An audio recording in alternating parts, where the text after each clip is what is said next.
Hey guys, it's Alana and it's Thursday. I apologize for not being here last week. I was prepping for Shabbat dinner until like 10, so I was like, Maggie, help me out. But it was nice to see her face, so, it was okay.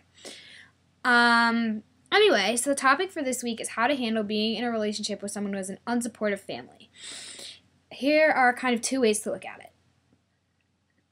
One way is, if you're really emotionally invested, then you have to realize that being in a relationship with them is worth having an unsupportive family, and maybe sneaking around, as hard as it may be, can be worth it.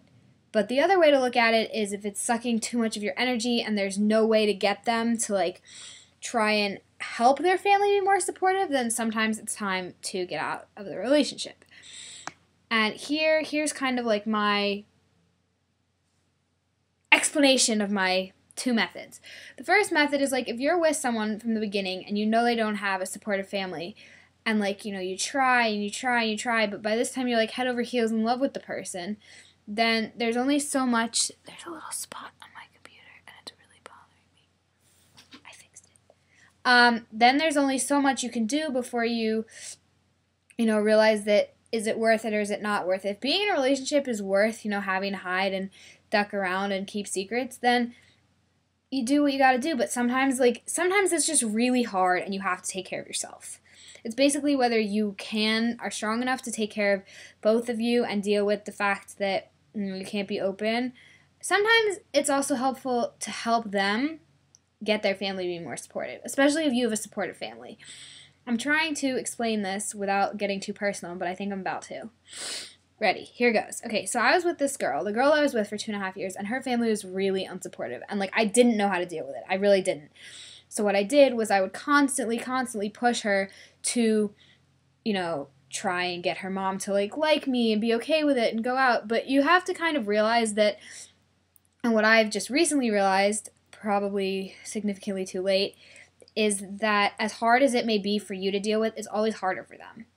And, sometimes the right thing to do is to leave and to try and get out of the relationship, to take care of yourself. Sometimes that really is the right thing to do, but sometimes, it's really important to stick with them and understand that, they're not happy about this either. And, maybe eventually their parents will come around, maybe they won't, but either way, you have to realize that they have it really hard too, and you have to try and kind of be understanding, because there's only so much they can do when parents won't change their minds.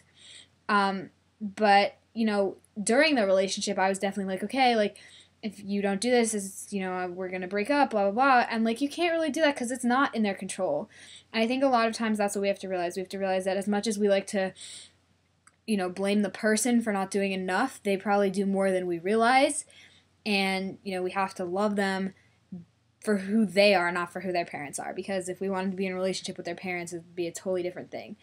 Now, I'm not saying it's not really hard, because I've done it twice, and it's really, really, really hard. But I think sometimes it's worth it. If you wait, then, sometimes the parents come around. And it's just important to, while the parents are being unsupportive of their kid, it's really important that you be supportive of their kid, is basically the big message, I think, here. And I think that,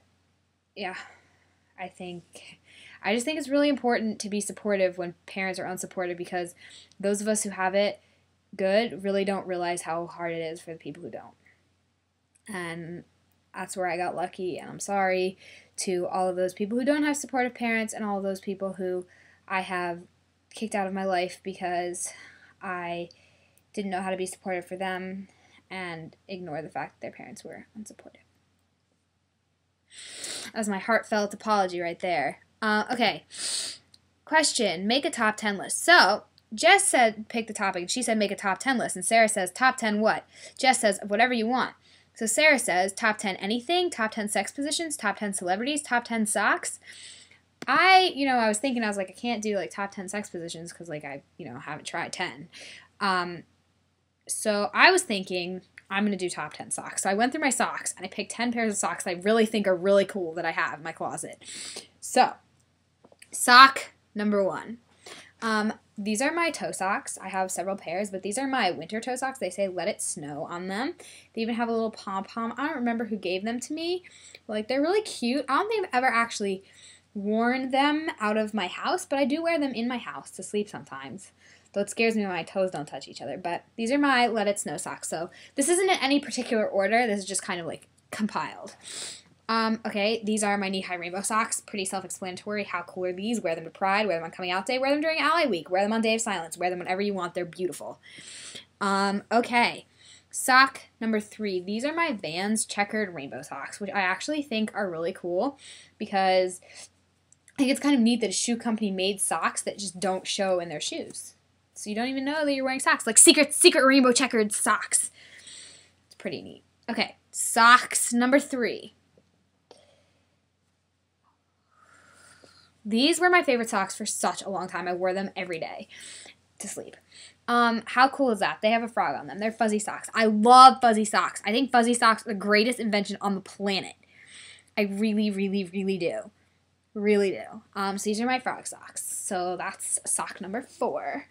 Sock number 5, I lost the other one, but I actually think this is really great because they're rainbow. I really like rainbows, so I have a lot of rainbow socks, but I don't know where the other one went. The dryer monster must have eaten it. So that was sock number 5. Sock number 6, one of my really good friends gave these to me for Christmas this year, and I actually think it is so great. Look at that, look at that, look at that. Look, and there's even like things on their snowflakes on toes. That was sock number 6. It's pretty cool. Socks number 7, fuzzy slipper rainbow socks. My ex gave these to me, and like usually I make it a point to like when we break up I put everything away, but these are just too cool to pass up. So I kept them. I really, really like them.